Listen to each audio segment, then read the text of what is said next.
আসিফ হুজুর ঠোঁটে লিপস্টিক দেয়। আমি আল্লাহর নামে কসম করে বলছি, ওয়াল্লাহি বিল্লাহি তাল্লাহি, আমার জীবনে কখনো আল্লাহকে সাক্ষী রেখে বলছি, এটা করা তো দূরের কথা, জীবনে কোনো চিন্তাতেও আনি নাই। আমার কথা হচ্ছে, যেই মানুষটা আমাকে বলছে লিপস্টিক দেই, তার একটা ছবি আমাকে আপনি হোয়াটসঅ্যাপে পাঠান, তাকেও আমি লিপস্টিক 1 মিনিটে বানাই দেব।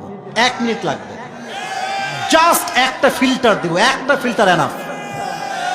প্রিয় ভাইয়েরা, আমরা ওয়াচ করি, মিডিয়ার ভাইয়েরা এটাকে রেকর্ড করে। এখানে 2-3 জনকে আমি চিনি, আদারওয়াইজ কাউকে আমি ডাকিও নাই, কাউকে আমি চিনিও না, ওয়াল্লাহি আল্লাহর কসম। কিন্তু ইউটিউবে যখন আপলোড হয় ভিডিওগুলো, অনেকে টিকটক চালায়। আমার কোনো টিকটক অ্যাকাউন্ট অফিসিয়াল নাই।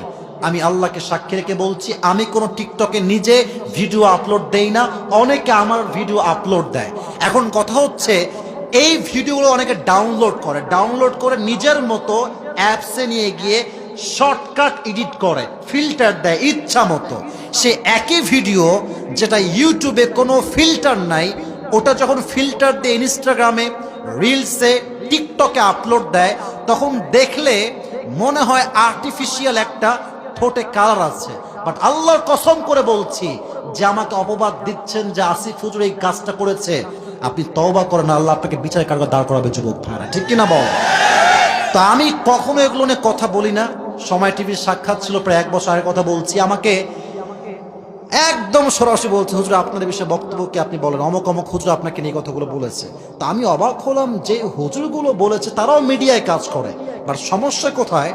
আমাদের দেশের সমস্যা হচ্ছে, একজন হুজুরকে যখন হাজার হাজার যুবকরা ভালোবাসতে শুরু করে, তখন ওই হুজুরটা সবার কাছে প্রিয় হলেও হুজুরদের কাছে সে অপ্রিয় হয়ে যায়। তারা ভাবে যে আমরা পড়লাম মাওলানা, মুফতি, মুহাদ্দিস সব পড়লাম, এই সমস্ত করেও আমাদের কোনো মানুষ ভালোবাসে না, দাম দেয় না, এরা আসছে কই থেকে?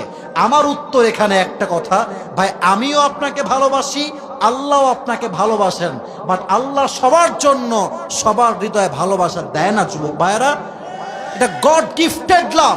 অতএব মাথায় রাখবেন একটা কথা, আপনার এলাকার যত মানুষ আপনাকে আজ থেকে মিথ্যা অপবাদ দিবে, you don't need to explain anybody, কিচ্ছু বলবেন না। যদি আল্লাহ আপনাকে সঠিক বোঝে, দুনিয়ার কে কি বুঝলো, খোদার কসম দেখার সময় আমার কাছে নাই যুবক ভাইরা, ঠিক কিনা বল?